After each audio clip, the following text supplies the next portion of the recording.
Masusulyapan na ang karakter ni Bianca Umali na si Tera at iba pang bagong sangre sa Encantadia Chronicles Sangre. Time out muna si Bianca sa pagiging sangre para makisaya sa mga Pinoy sa Japan. Narito ang aking chika.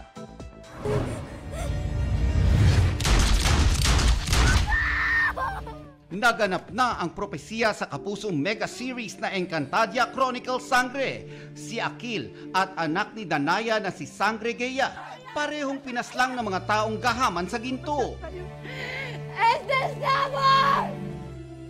Ang trahedya sa buhay ni Danaya, trending sa social media. Mixed emotions ang mga nakapanood.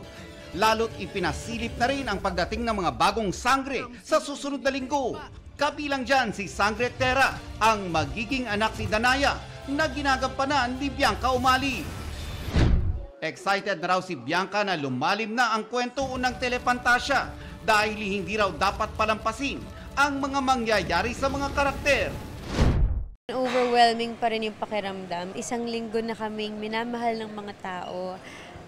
We cannot wait na mag-unfold palalo yung story para mas makita nila kung ano pa ba yung mga dapat nakabang-abang na pangyayari sa Encantadia Chronicles Sangre.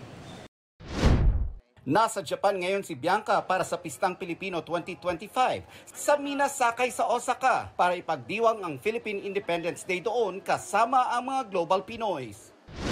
Yung kasiyahan at yung pakiramdam ng kung ano ang meron tayo dito sa ating tahanan na bansa natin, ang Manila, ang Pilipinas.